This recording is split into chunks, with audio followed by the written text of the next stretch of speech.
street.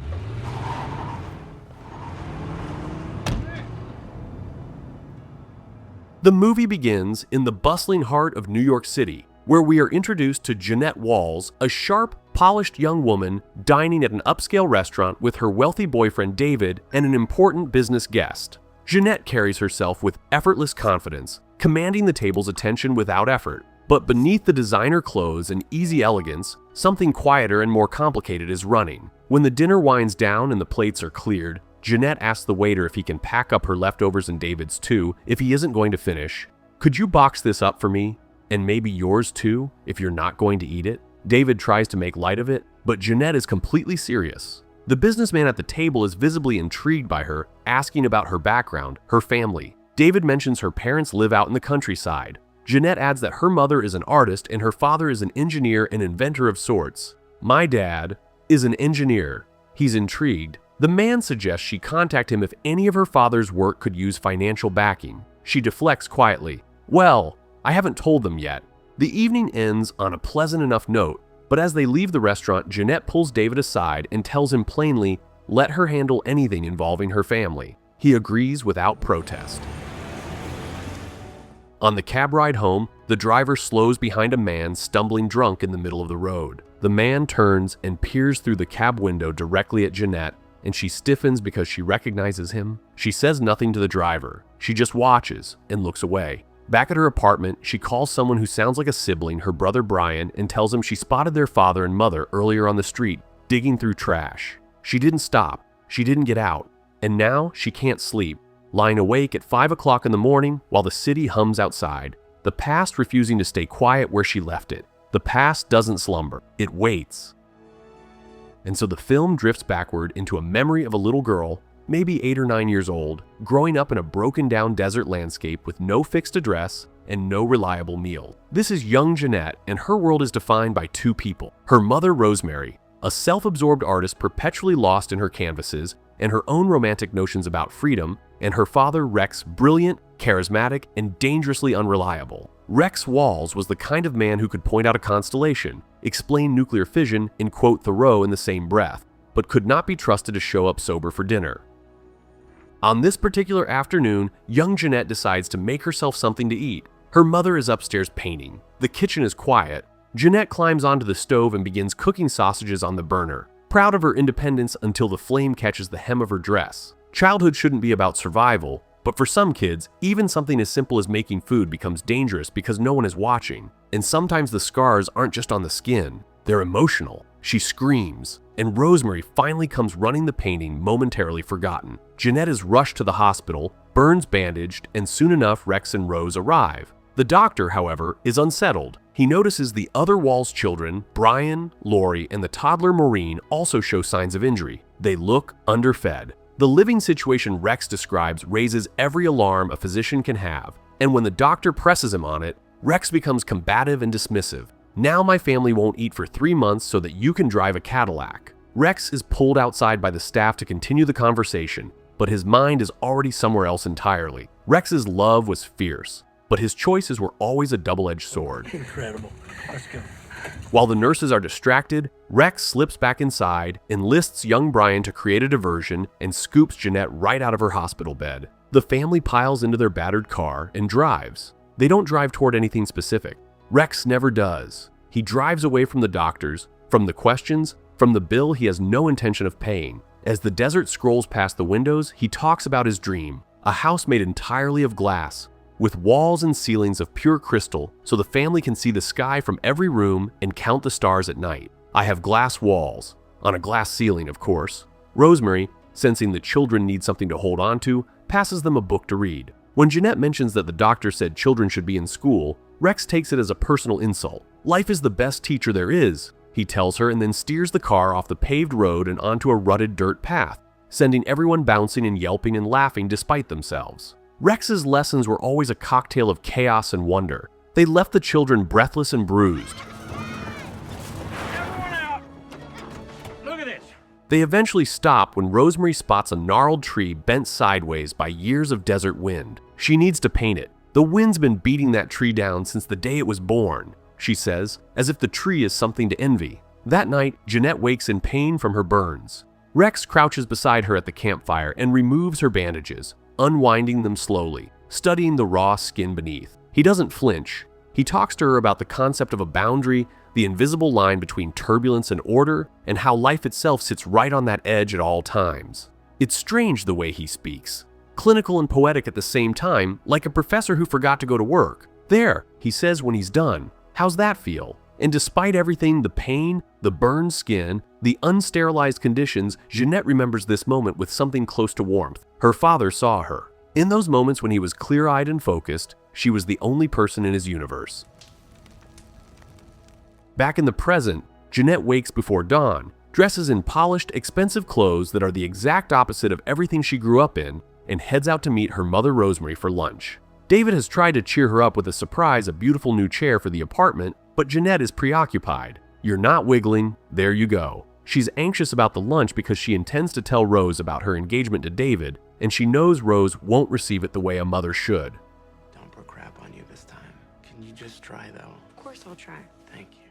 They meet at a Chinese restaurant. Rosemary arrives looking disheveled, pocketing sugar packets from the table, hair tangled, talking a little too loud. Poverty leaves its marks even in the smallest gestures. Jeannette sits across from her, trying to hold a normal conversation while bracing herself. She gently offers financial help. Rose refuses with wounded pride. "Have a little bit of money now, I can help you if you want." Then Jeannette extends her hand to show off the engagement ring. Rose studies it and responds with something dismissive and cutting about David, belittling him before she spent 10 minutes in his company. The lunch ends sourly. "It's going to kill him," Rose mutters as they part. It's gonna kill him. Let's go, kids. This hellhole behind us. At least 15 minutes. Now, there's not enough room in the cab. Get to ride in the back. Except without any lights or oxygen. Okay, scoot back. How long do we have to be back here? The memory shifts again to Jeannette's teenage years. The family is still nomadic, still running from one dismal situation to the next. Rex is drinking more heavily now. One afternoon, they visit a public swimming pool, and Rex decides it's time Jeannette learned how to swim. He takes her into the water, holds her up with both hands, and she begins to relax into the water until he lets go. She thrashes, goes under, comes up spitting and furious. He throws her in again. Rex's love was a storm. Sometimes it lifted you, sometimes it drowned you. This line hits hard because so many people grew up with parents who loved them the only way they knew how, in bursts of chaos that leave you wondering, was it ever actually safe to trust them? Jeannette climbs out of the pool, fuming. "Don't touch me. You tried to kill me." He insists he was teaching her to face her fears. The argument is interrupted when the pool manager intervenes, and Rex turns on him, getting physical, choking the man until he stops resisting.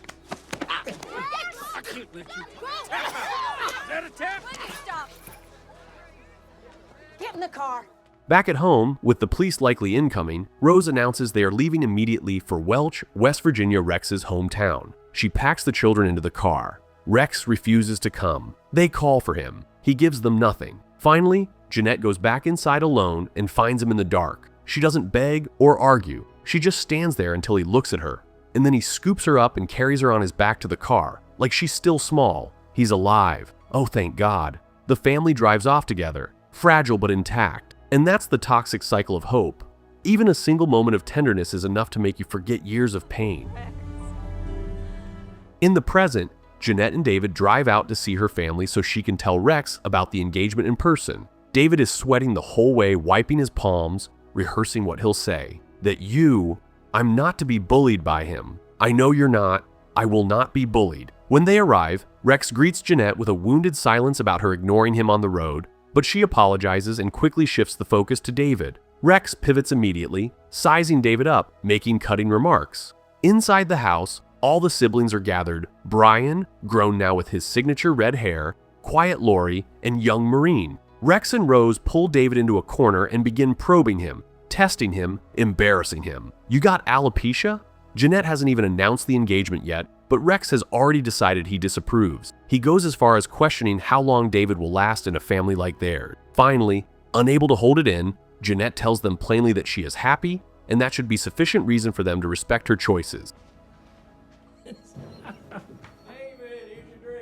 The memory pulls her back to Welch, arriving for the first time. the family collectively deflated by what they find. The town is depressed, the streets worn thin, poverty visible everywhere. When they reach Rex's family home, his mother embraces him and the grandchildren warmly enough. But dinner is tense. The table is crowded, the food scarce, and when Brian spits something out, his grandmother slaps him hard across the face. Jeannette watches it happen and feels powerless to stop it. "You listen to your daddy, girl." That night, Jeannette wakes and finds Rex alone in the living room, sober, bent over his old blueprints for the glass castle. She approaches quietly and studies the designs beside him. His face, for once, is clear. He promises her that first thing in the morning he will walk every inch of Welch until he finds the perfect plot of land. "First thing tomorrow, I'm going to search this whole town." It makes her smile. It always makes her smile. We're getting the hell out of here. Before long, they move into a rundown house on the edge of town, away from Rex's family, and for a short while, things feel almost hopeful. The children help dig the foundation for the glass castle. They convert the house into something resembling a home. But as the months pass, the survival arithmetic gets brutal. Rosemary keeps getting pregnant. Food is scarce. Rex's promises evaporate one by one. One night, Maureen wakes up crying from hunger, and Jeannette opens the refrigerator to find nothing but a thin wedge of butter. She mixes it with sugar and gives it to the toddler. Brian and Lori wake up next, also hungry, and find nothing. Lori turns on Rex with a fury she's been holding back for years, telling him they are so poor their toddler is eating butter and sugar for dinner. If Captain Fantastic was about idealistic rebellion, the glass castle shows what happens when the rebellion forgets to feed its children. Rose comes downstairs not with shame but with anger that the butter's gone. Rex announces he will go to the store. He'll be back in an hour with a feast. They wait and wait. He returns 10 hours later, stumbling, bleeding from a cut on his forehead, with empty hands and the smell of whiskey on him. Everyone is asleep but Jeannette. She sees his wounds and asks if she can help. He tells her to stitch him up with a needle and thread. That don't look good. She hesitates, terrified. He tells her they can do it together. And in that moment, she was no longer his child. She was his caretaker, his confidant, his equal. Oh, that's good. You are amazing. You know, I'd do anything for you, right? When it's done, Rex thanks her in that rare, low voice he used when he was being honest. He tells her she is the only one in the family who still believes in him. He would do anything for her. "I'd do anything for you." Right, anything. Gathering her courage, Jeannette asks him to stop drinking and to start saving money for food. He listens. He tells her to go to bed. The next morning, he comes to find her and says he's going to try to quit, and he begins his detox upstairs. It is not a quiet process.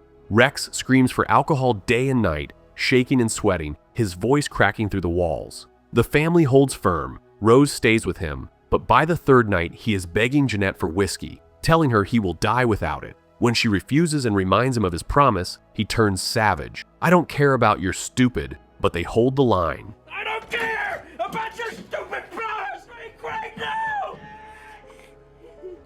And after several more days, Rex emerges from his room pale, gaunt, but upright.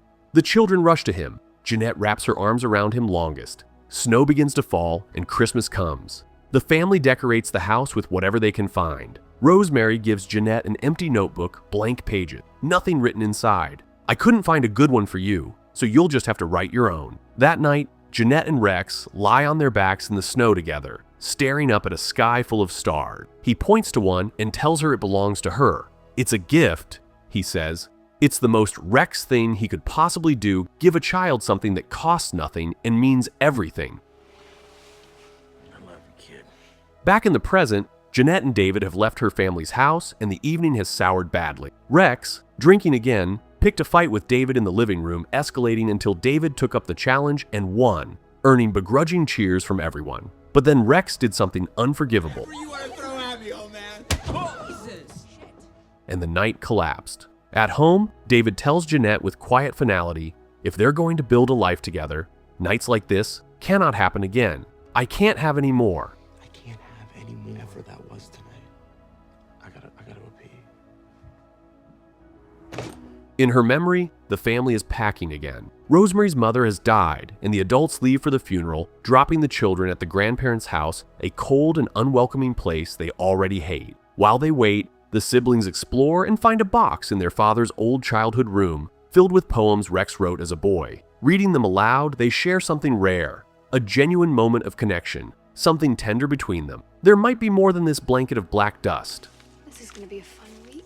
The next day, Jeannette overhears Brian's voice strained, saying no, and pushes into the room to find their grandmother trying to force Brian to remove his pants. Jeannette doesn't hesitate. She screams for Lori. Together, the sisters drag Brian away. When their grandmother slaps Lori for interfering, both girls fight back with everything they have. Nobody messes with our brother. Their uncle eventually pulls everyone apart. When Rex and Rose are called back to retrieve their difficult children, Rex doesn't listen to their explanation. He doesn't ask what happened to Brian. He just drops them at the house and goes to drink his 2 months of sobriety finished in one night. Jeannette begs him not to go. He pushes past her and drives off. Not if you're gonna drink. You promised.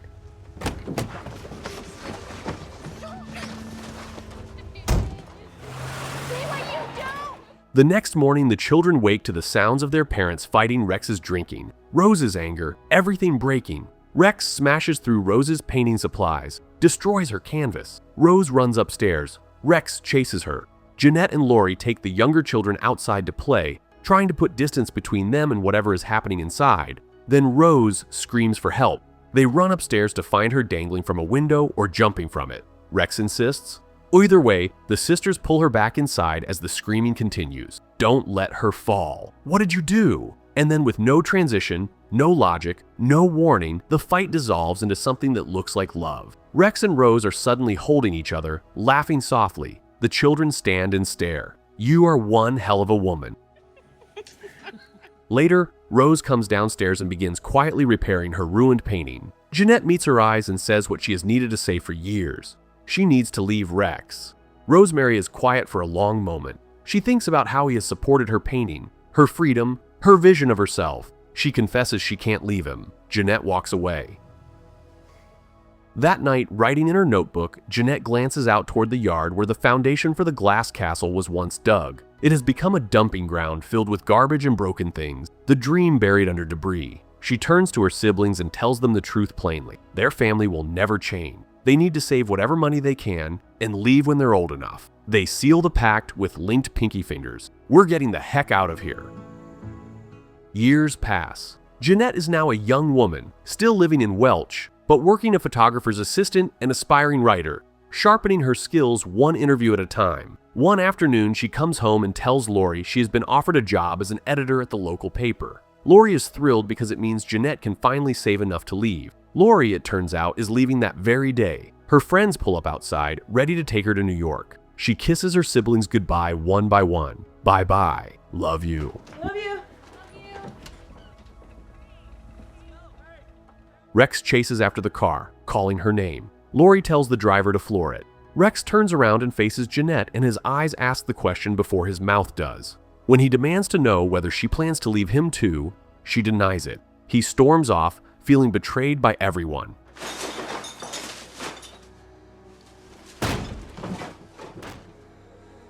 Later, taking out the trash, Jeannette walks past the old foundation. The hole that was supposed to hold a cathedral of glass is now just a pit full of household waste. The symbol is not subtle, but it doesn't need to be. Some things are clear enough to look at without dressing them up. It's passed out. How is everything? Eventually, Lori settles into New York and begins sharing Jeanette's writing samples with a professor who takes a real interest in her work. Jeannette has saved enough money to leave Welch, but she knows Rex won't let her go without a fight. One night, on the phone with Lori, she hears glass shattering from upstairs. She tells Lori to call back and runs up to find Rex has punched out a window. He has just received word that his mother died, the woman who slapped Brian and never once apologized for any of it. At the funeral, Rex stands at the grave and says nothing. On the drive home, Jeannette asks Rose quietly, did his mother ever do to Rex what she did to Brian? The question hangs there, unanswered, and nothing excuses what Rex became his volatility, his failure as a father, but sometimes history explains what it cannot excuse. Trying to reach him, Jeannette finds Rex at a bar. He is too far gone to be comforted. He notices a man named Robbie at the pool table, betting money, and for reasons that are impossible to fully understand, Rex encourages Jeannette to go dance with him. Ready to lose that $40? She reluctantly agrees. Later upstairs, Robbie tries to force himself on her. She slows him down by showing him her burn scar, and the sight of it kills whatever he was feeling. She walks home. When she arrives, she finds her ceramic piggy bank smashed open and emptied. Rex took her savings. Broken promises were the currency of their family, and Jeannette was tired of being bankrupt. She confronts him with everything she has left: the anger, the exhaustion, the love she can't seem to stop feeling despite everything. He lights a cigarette and looks away. Some parents choose pride over redemption even when their child stands before them, broken and brave, asking for change. They look away. In that silence, it can be louder than a scream. Back in the present, Jeannette is now a successful New York newspaper editor, married to David, living the polished life she fought 20 years to build. Her younger sister Maureen calls to say she won't be making it to the engagement party. She's moving to California, putting even more distance between herself and their parents. At the party itself, the siblings gather, drink champagne, and discuss Maureen's move with quiet understanding. "Thank you so much for coming. Who needs more bubbly?" "We do." Then Rex and Rose walk in uninvited, unannounced. This will be interesting. Jeannette tightens, but doesn't make a scene. Rex gets a few drinks in him and begins chatting with David's father and family. Jeannette pulls him away into a private bedroom to talk. She tells him what she has been thinking for a long time. He acts like an abandoned child every time someone leaves him. Rex fights back. He tells her this life she has built isn't really for her. He says she should call off the wedding. You were born to change the world, not just add to the noise. Rose appears in the doorway, and then she says, she and Rex want Jeannette to give them money to buy back land in Texas. Her uncle sold his half of their mother's property, and it's worth close to $1 million. Jeannette's response arrives like cold water. If her uncle's land is worth $1 million, then Rose's land must be worth the same, which means there was $1 million sitting there the whole time while the children went hungry, while Jeannette ate butter and sugar, while they all saved pennies in a ceramic pig. How much? No, that's not about $1 million. What the hell is wrong with you? Nice, Rose. Jeannette leaves the room. Rex follows her into the party, and then something in her simply breaks open. She tells him loudly for everyone to hear that they had to survive on their own because he was too drunk to provide, that they had to protect themselves because he failed to protect them, that she doesn't want any of his chaos in her life, not unannounced, not uninvited, not ever again. It was your job to protect us, and you didn't even try. For the first time in her life, she chose herself over the man who taught her to dream. I don't want you in my life. I don't want to see you anymore. Afterward, sitting alone on her bed, Jeannette's mind goes to the night she finally left Welch. She had saved enough money for a bus ticket. Rex stood in the doorway and made his last pitch stay. They would build the glass castle yet. She told him that if the bus broke down, she would walk. He stood in the road and watched her go. This man who had always been too big for any room he was standing in, and he was finally just small. If the bus breaks down, I'm going to walk. Now married but quietly drifting, Jeannette wakes early one morning. David leaves for work, reminding her of an important dinner that evening. As soon as he's gone, the phone rings. It is Rosemary, leaving a voicemail. Rex is sick. She wants Jeannette to call. On her way to the office, Jeannette stops to meet Rose on the street. Rose explains what happened after the engagement party. Jeannette had told Rex that talking isn't the same as trying. Rex turned to Rose and asked her very quietly if she thought he talked too much. Rose said yes. And Rex stopped talking entirely. He hasn't said a word in a week. At last, silence was Rex's final rebellion, a quiet protest against a world he could never conquer. He's dying, Jeannette. Rose tells her he will die if Jeannette doesn't come home, that without healing this, without a proper goodbye, there is nothing left for him to hold on to. You have a right to be angry. You think I don't know that? Jeannette listens. And then she tells Rose she said goodbye a long time ago. Later, she meets Brian and Lori for lunch and tells them what Rose said. They have also heard the doctor told Rex that if he keeps smoking and drinking, he has about a month. They say this matter-of-factly, almost without effect. He doesn't look good. You have to go see him. They aren't urging her out of grief exactly, more out of a sense of fairness. At one point, he was a good father to her, and that deserves something. This conversation brings back a memory from Jeannette's college days, a time she was about to drop out because she had no money. Rex appeared at her dormitory room in New York, unexpected, unannounced. She braced herself for a lecture. Instead, he walked in and threw a pile of money on the bed. He had brought a 100% mink coat as well for her to sell. He had traveled all the way from Welch to give his daughter the chance to stay in school. You did this for me? That's $950. That there, 100% mink. You did this for me? For a father to take care of his little girl. In the present, Jeannette and David are at dinner with an older couple, a businessman and his cultured, wealthy wife, who is a fan of Jeannette's writing. The conversation turns to family. David interrupts with the old fiction, that Jeannette's father is an inventor, her background comfortable, her upbringing quietly privileged. Jeannette sits with this for a moment, then excuses herself to the restroom. In the mirror, she sees the burn scar on her chest, and she sees herself at 8 years old, looking up at her father by the campfire as he unwound her bandages with steady hand. One day, you're going to look back and see that this is just another side of how strong you are. You've got a fire burning in your belly, and this scar is proof of it. You can borrow it for the night. Well, they turn tail and run. I love you. Go.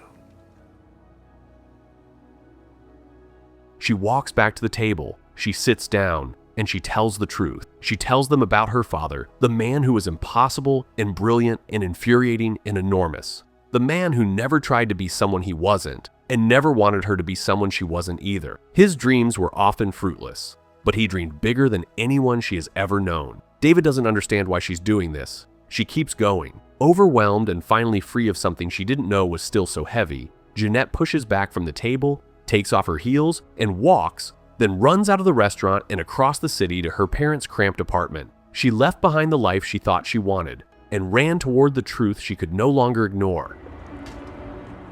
Along the way, she remembers all of it. The stars, the campfire, the glass castle blueprints spread across the kitchen floor, the way Rex made the world feel enormous and terrifying and full of possibility all at once. How he always loved her, even when love was the only thing he had left to give. When she arrives, she finds Rex lying in bed, Rose beside him. Rose slips out of the room, and Rex, who hasn't spoken in a week, looks at his daughter and says hello. Jeannette sits with him and reminds him of a time at the zoo when he let her pet a cheetah. They both laugh. He tells her he has been doing a lot of thinking lately. Mom says, "You haven't been talking lately." He reaches under the mattress and produces a bundle of papers, every story Jeannette has written since the 8th grade. He kept all of them, every single one. He struggles to speak about what he feels, the remorse too large to compress into ordinary language. "I've got a lot to regret about my life." He calls himself an average father at best. He says she is strong in a way he never managed to be, that he was always afraid, always running from something. But then he remembers the good parts too, the real parts. The times the world felt like it was made for them specifically. He apologizes for the glass castle. She tells him they had a great time planning it. And then she forgives him, not as a performance, not as a gift to him, but because she has been carrying this weight for 30 years and she is finally ready to set it down. Forgiveness wasn't about forgetting. It was about letting go of the weight she'd carried for too long. Oh, we had a good time planning it. A few months later, Jeannette is in a new house of her own, cooking a Thanksgiving meal. She seems lighter. David is no longer part of the picture. She has stepped away from that life, and from the version of herself she was performing inside it. She is freelancing now, writing on her own terms. One by one, her family arrives. Lori, Brian, Maureen, and finally Rose, who hands Jeannette a wrapped canvas. It is a painting of Rex. They set it up where they can see it, and over dinner they begin to talk about him, the stars he gave each of them, the specific memory he left with every one of them, personal and unrepeatable. Jeannette becomes emotional, but the feeling underneath the grief is something warmer. A family that was once held together by survival and chaos sits now in a warm house, fed and forgiving, telling stories about a man who was never what he should have been and everything he was at the same time. Never boring. Know what's going on here? People like my flowers better than they did in New York. That story about how he gave her a star. What a difference between a man's failures and the love he managed to leave behind anyway. People like my flowers better than they did in New York.